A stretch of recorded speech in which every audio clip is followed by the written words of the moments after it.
अंदर मामला बर्बाद हो गया चीन के, तो उसने चीनियों को बोला कि अरे ये जो तुम कह रहे हो ना कि हमें घर के अंदर बंद कर दिया और कोविड हो गया और हमारी इकोनॉमी कोलैप्स हो गई और फैक्ट्रियां बंद हो गई और बहुत भुखमरी है, बड़ी परेशानी, अरे ये सब छोड़ो, हिंदुस्तान हमारे ऊपर हमला कर रहा है, इंडिया हमारे ऊपर हमला कर रहा है, आ जाओ मेरे पीछे खड़े हो जाओ।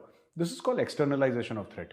क्या आप हर समय थ्रेट को बताएं कि थ्रेट एक्सटर्नल, हमें को प्रॉब्लम नहीं है, थ्रेट बाहर से। पाकिस्तान भी, पाकिस्तान तो 75 साल से कर रहा है, पाकिस्तान तो उसका मास्टर है, पाकिस्तान की ट्रिपल PhD है इसमें, एक्सटर्नलाइजेशन ऑफ थ्रेट में। हिंदू खा जाएगा, मैं हिंदू खा जाएगा, यहूदी खा जाएगा, साजिश है हमारे खिलाफ। जब भी पाकिस्तानी से बात करिए तो हर तीसरे सेंटेंस में वो साजिश का वर्ड यूज करता है। क्यों? क्योंकि पूरा मुल्क साजिशी है, वो सोचते ही वैसे है। आप उनको वो नहीं, आप उनको अलग नहीं कर सकते। ये साजिश उनका एक कल्चर का हिस्सा है, पाकिस्तानी कल्चर का। जब इन्होंने नाथुला में फिर आने की कोशिश करी तो जनरल सगत सिंह ने बोला यार ये हाथापाई से कुछ नहीं होगा, इनको मारो पकड़ के। इंडियन आर्मी ने आर्टिलरी खोली, तोपें खोली, कई सौ चाइनीज फौजी जान से मार दिया उन्होंने। ये जनरल सगत सिंह ने करवाया था, बोला फायर, एक नहीं बचना चाहिए। इंडियन तोपें खुल गई, चाइनीज वहां पे लेट गए, कहानी खत्म हो गई। ठीक है, कहानी यह है कि उन्होंने खुद इंडिपेंडेंट डिसीजन ले लिया, ऐसी कहानी। मुझे इसकी सच्चाई नहीं पता, पर जनरल सगत सिंह ने बोला बहुत हो गया यार, you know I am the general incharge and it is my decision, तोपें खोलो, दिखाओ जरा चाइनीज को, हिंदुस्तानी बारूद सूंघने दो जरा इनको आज सवेरे से, गुड मॉर्निंग। तो आर्टिलरी वाले ने बोल दिया गुड मॉर्निंग चाइनीज को, चाइनीज मर गए कई सारे। फिर चाइनीज कई सालों तक, कई दशकों तक, अंदाजा है कि चीन के 20 से 25 लोग और शायद इससे भी ज्यादा जख्मी हुए। इंडिया एक बहुत गंदा रिटेलिएशन देता है और हमारे पास हमें कैजुअलिटी ज्यादा देता है, और हमने तवांग में भी दिखाया अभी, और इससे पहले हम लोगों ने लद्दाख सेक्टर में भी दिखाया कि कैजुअलिटी आपकी ज्यादा होगी। चाइना का जो इंटरनल डिक्टे है, चाइना की जो आप बोले चाइना का मिलिट्री हार्डवेयर है, वो कुछ इस तरीके का हार्डवेयर है कि वो चलता कम है और हवा ज्यादा दिखाता है। वो आपको बोलेगा कि हमारे पास स्टेल्थ बॉम्बर है, लेकिन वो रडार में डिटेक्ट हो जाता है। स्टेल्थ बॉम्बर क्या होता है? स्टेल्थ बॉम्बर वही बॉम्बर होता है, या स्टेल्थ फाइटर वही होता है जो कि रडार में आएगा, लेकिन इंडियन रडार उस स्टेल्थ को डिटेक्ट कर चुके हैं। तो चाइना जो बताता है उससे ज्यादा बुरी हालत है चाइना के प्लेन्स की और चाइना के मिलिट्री हार्डवेयर की। सिर्फ 4 कम्युनिस्ट कंट्री बची हैं, एक चाइना है, एक नॉर्थ कोरिया है, एक वियतनाम है और एक क्यूबा है। 4 कम्युनिस्ट कंट्री में से एक वियतनाम भरोसा नहीं कर रहा चाइना पे। पाकिस्तान इतना सगा भाई क्यों है, मुझे नहीं समझ में आता। और पाकिस्तान के लिए उसने किया क्या है? वो CPEC में पैसा आ नहीं रहा, और जो पैसा आया है वो इतने हाई इंटरेस्ट रेट पे कि चाइना की, पाकिस्तान की इकोनॉमी डूब रही है। फिर भी पाकिस्तान भरोसा करना चाह रहा है, तो पाकिस्तान की अपनी मर्जी है, पाकिस्तान करे। मुझे नहीं दिखता अमेरिका करता नहीं है, यूरोपियन यूनियन करती नहीं है, सामान खरीद लेते हैं, भरोसा नहीं करते हैं उस पर। ऑस्ट्रेलिया करता नहीं है, इंडिया करता नहीं, कोई बड़ी इकोनॉमी, कनाडा बचा हो, मैं कनाडा का नाम ले लेता हूँ। क्या आप चाइना से बहुत कम इसके रिपोर्ट्स आए हैं, एक ही रिपोर्ट आए हैं जिसमें चाइना क्लेम करता है कि इंडिया के सोल्जर्स ने लाइन ऑफ एक्चुअल कंट्रोल को क्रॉस किया एंड चाइनीज PLA ने उसको पीछे ढकेल दिया, दैट्स देयर क्लेम। लेकिन और स्पेकुलेशंस भी आ रहे हैं कि अभी जो इंडिया और US ने जो वॉर गेम्स खेला है इन नॉर्दर्न, उत्तराखंड के नॉर्थ में युद्ध अभ्यास नाम का एक वॉर गेम किया, जिसमें अमेरिकन फोर्सेस और Indian forces high altitude warfare की प्रैक्टिस कर रहे थे। देखिए, इंडिया और पाकिस्तान ने जब से सायशेन में लड़ना शुरू किया है, वहाँ से they have developed this capabilities of high altitude warfare.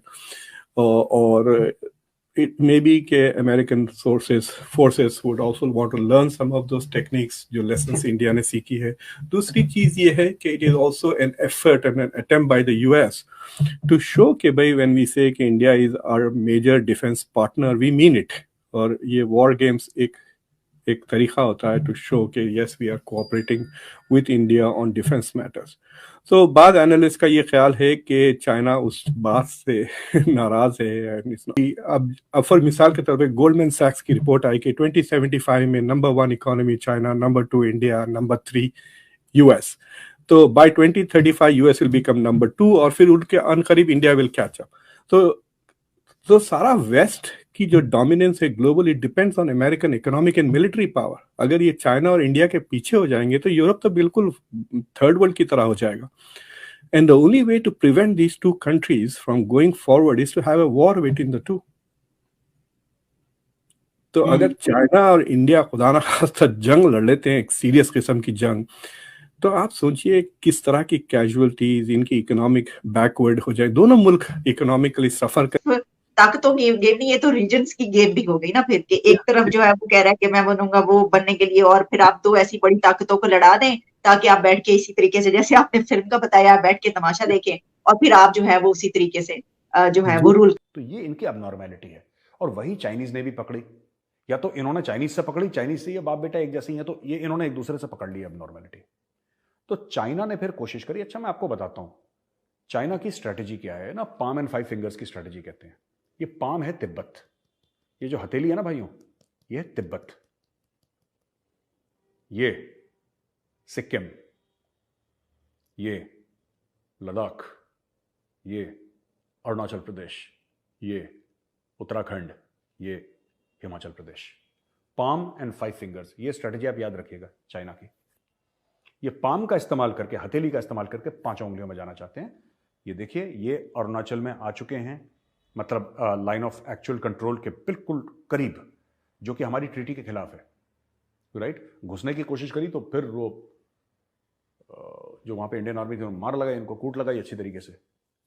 तो कल एक हमारे सीनियर फौजी बोल रहे थे कि कूटनीति का मतलब सिर्फ ये नहीं है कि बातचीत करो, कूटनीति का मतलब कूट दो। तो भारत जो कर रहा है कूटनीति कर रहा है वहां पे। मैंने बोला बिल्कुल ठीक है सर आपकी बात। तो कल मैंने स्टूडियो में पहली बार सुना, मुझे बड़ी हंसी आई, सोचा आपके साथ शेयर करूं। हेलो दोस्तों, स्वागत है आपका इंडिया पाकिस्तान न्यूज़ चैनल में। तो दोस्तों, जैसे कि आपने वीडियो में देखा, वीडियो में बताया गया है कि पहली बार ऐसा हुआ है कि चीन को अब भारत से हमले का डर सता रहा है। 1967 के बाद यह तीसरी बार हुआ है कि जब भारतीय सैनिकों के हाथों चीनी सैनिकों को मुक्की खानी पड़ी है, जिसका ताज़ा उदाहरण यही है कि तवांग क्षेत्र जो अरुणाचल प्रदेश के सीमा से सटता है, वहां पर भारतीय सैनिकों ने अपने चीनी सैनिकों की ऐसी ठुकाई की है, चीन को अब यह डर पक्का हो गया है। 1962 में पहली बार भारत और चीन के सीधे युद्ध हुआ था और उसमें भारत की हार हुई थी। दरअसल तत्कालीन प्रधानमंत्री जवाहरलाल नेहरू ने चीन के दोस्ती के पैगाम को कबूल कर लिया था और उन्हें लगता था कि चीन अच्छे पड़ोसी की तरह भारत के साथ अपना रिश्ता निभाएगा। हिंदी चीनी भाई का नारा भी दिया गया, पंचशील का मसौदा भी हुआ था, और फिर चीन ने वही किया जो उसे करने की आदत थी।